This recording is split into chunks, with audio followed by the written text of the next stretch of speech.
Purihin ang Diyos sapagkat sa hapong ito, tayo muli ay narito upang magbubulay-bulay ng kanya pong mga banal na salita.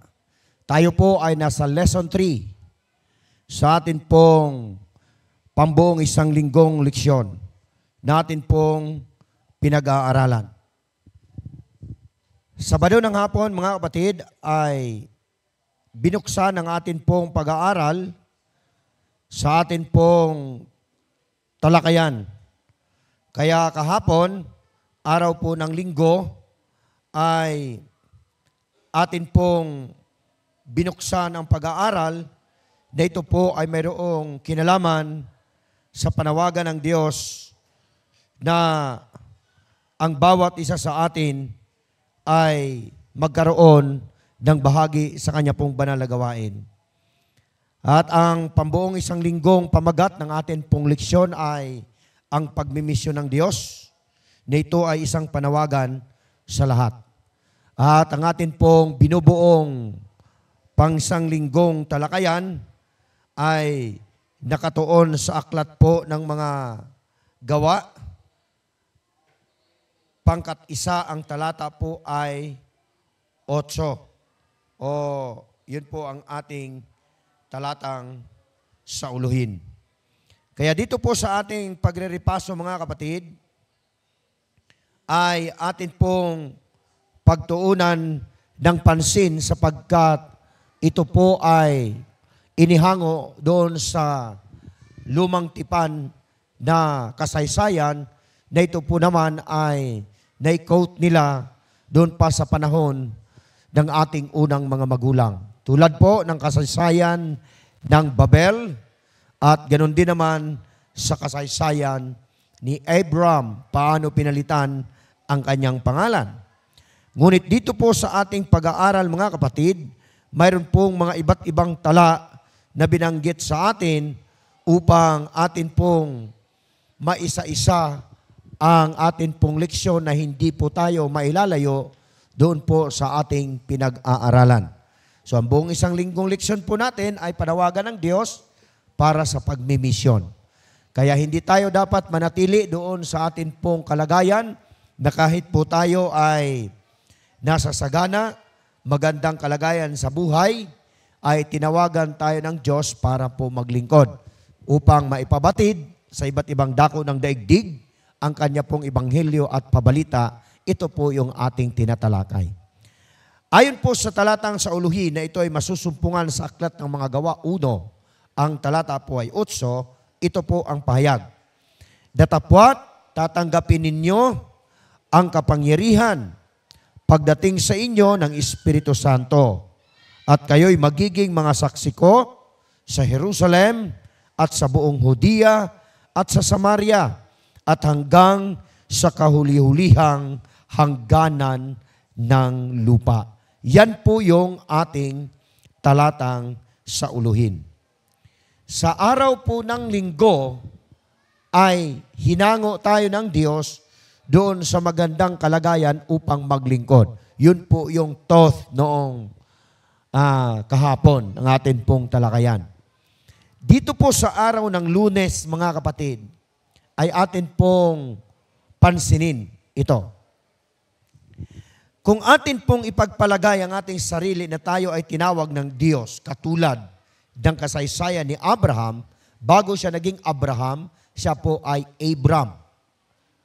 Ang sabi ng Panginoon, and God called out Abram from the city of Ur, na sa kasalukuyan, sa Asia Minor, yun pong Ur na pinanggalingan ni Abram kung saan siya unang tinawag ng Diyos, yan po ay Mesopotamia. Na sa atin pong kapanahunan ngayon ay ang pagkatawag kay Abram at bago naging Abraham, tandaan po natin na sa bawat tuldok ng kasaysayan, hinahatid po tayo kung sino talaga ang unang tinawagan ng Diyos para umalis sa city of Ur. Ito po yung nakasabi, nakatala sa tunay na kasaysayan, mga kapatid. Actually, ang unang tinawag ng Diyos para umalis doon sa lugar ng Mesopotamia o sa city of Ur, na kung saan pinanggalingan ni Abram bago siya naging Abraham, ay ang unang tinawag ay ang kanyang magulang na lalaki. Walang iba kundi si Tari. Yan po ay magulang ni Abram.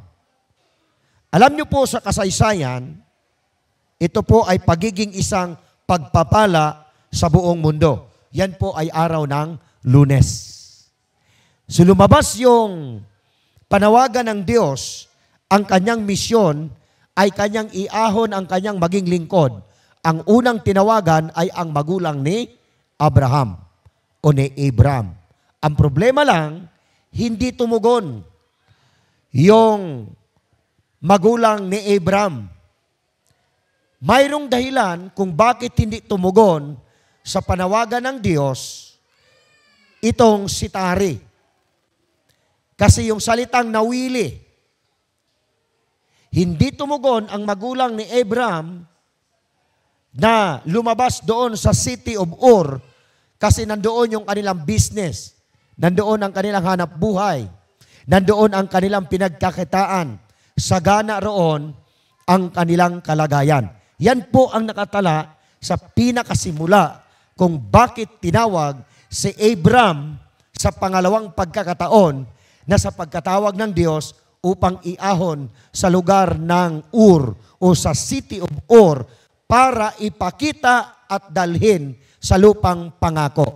Atin pong sundan, kapatid, kung bakit ngayon sa kasalukuyan ang Israel at ang Gaza ay lagi iyang pinagtatalunan mula pa sa panahon ni Abraham at mula sa panahon naman ni Samson at hanggang kasalukuyan, kapatid, nagdigmaan pa yan sa lugar ngayon, pangwalong araw, ngayong araw na ito, doon sa lugar ng Gaza. Tingnan natin mabuti. And God called out Abram from the city of Ur. Dadalhin siya sa lupang pangako. Tandaan po natin, yung lesson po natin, hindi po tayo lumilihis. Ang sabi ng araw ng Lunes, pagiging isang pagpapala sa buong mundo. So ang misyon ng Diyos, hindi ka mananatili sa isang lugar, dadalhin ka ng Diyos kung saan niya gusto na ikaw ay maglingkod. Kahit komportable ang iyong kalagayan o ang aking kalagayan o ang lingkod ng Diyos na nasa mabuting kalagayan, iahon ka ng Diyos kasi maraming nangangailangan ng kaligtasan sa mensahe ng atin pong Panginoon. Ang ganda ng lesson natin. Kasi mayroon tayong natutunan. Yun yung mga sinasabi ko, kapatid. Yung mga maliliit na bagay, atin pong tutuklasin. Kasi dyan magsisimula yung tunay na kasaysayan kung bakit hanggang ngayon pinagtatalunan pa ng Israel yung Gaza at Palestine, yung lugar na yan. Ano bang mayroon dyan? Ayan. Kasi gusto ng Diyos, ang unang tinawag, si Tari, yung magulang ni Abraham o ni Abram. Hindi tumugon. Nawili sa lugar ng Ur. Ang Diyos mayroong pananaw na huwag kang mawili dyan sa kinatatayuan mo. Dahil hindi lang naman buhay mo ang tinitingnan. Yung ebanghelyo, yung katotohanan, dapat makarating sa ibang lugar. Wala naman ho siyang ibang tatawagin, kundi sa lahi ni Abraham. Kasi doon siya nangako na si Abram o si Abraham, gagawin niyang isang magiging pagpapala sa buong mundo. Ito yung pamagat ng lesson natin. O gets niyo po, mga kapatid?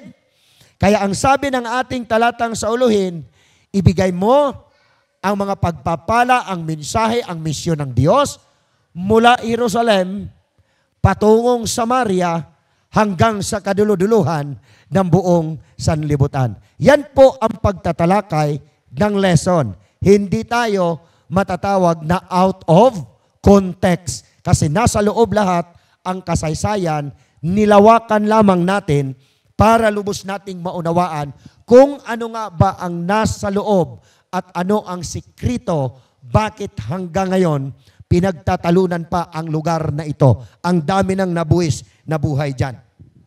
Hanggang ngayon. Bigyan ko kayo ng sekreto, kapatid.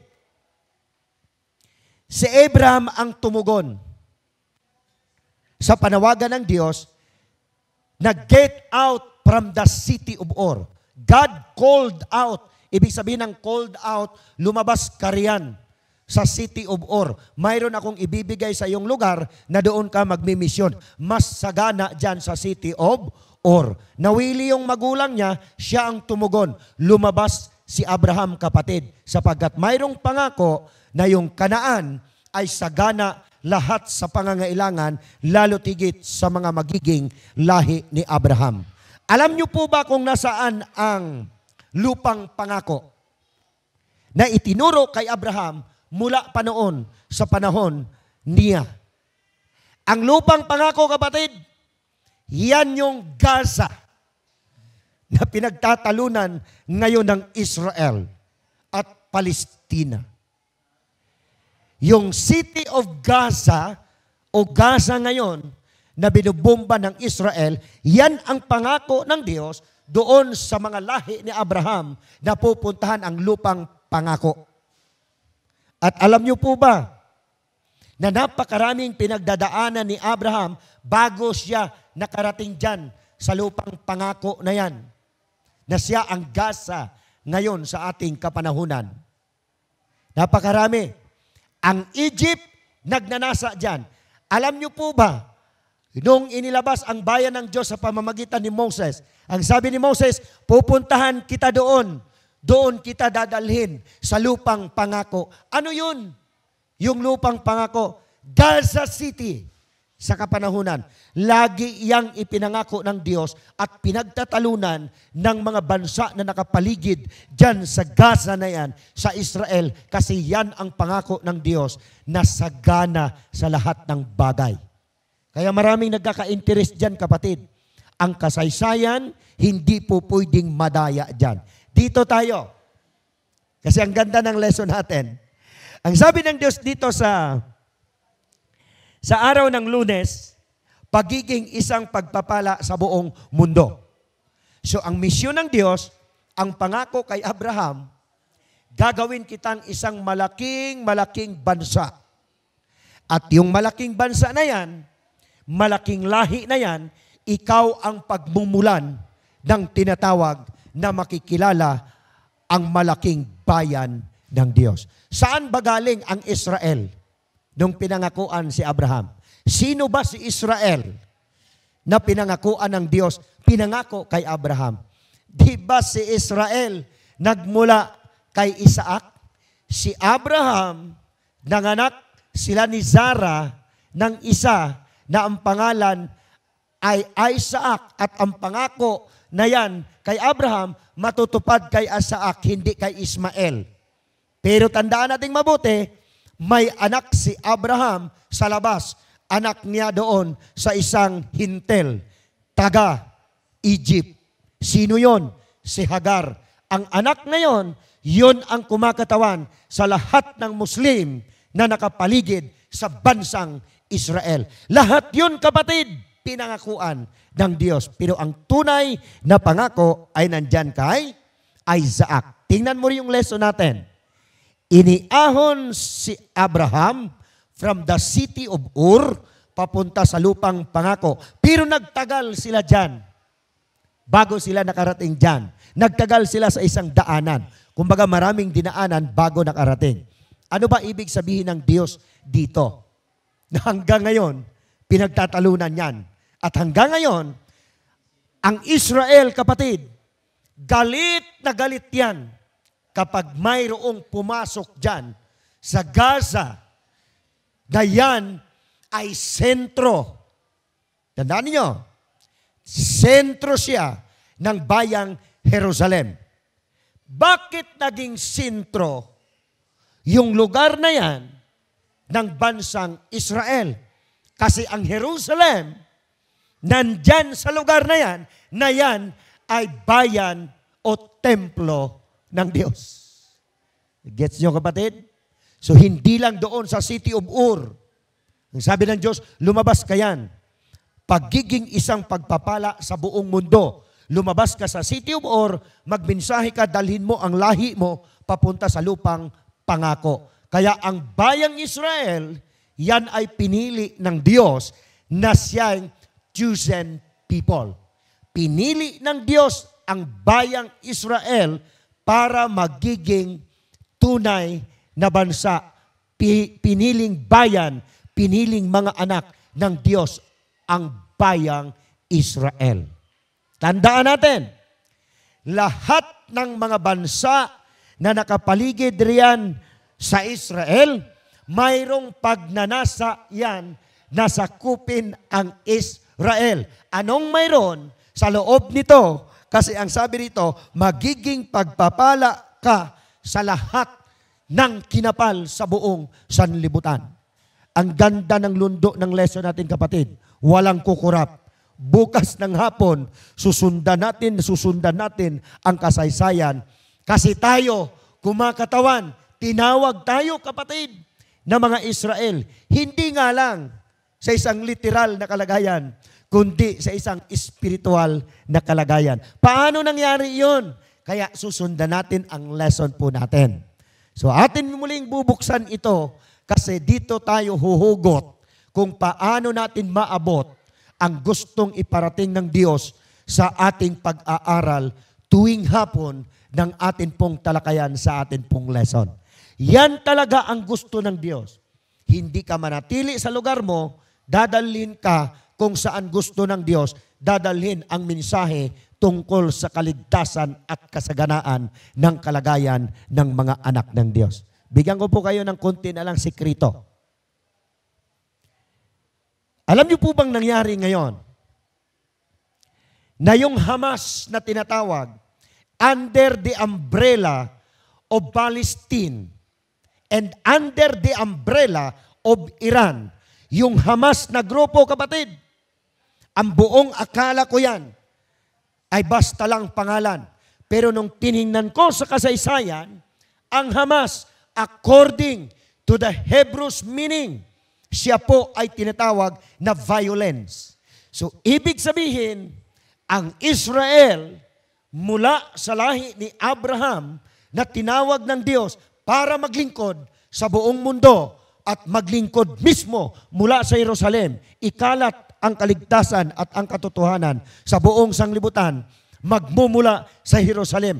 Mayroong gagapi dyan.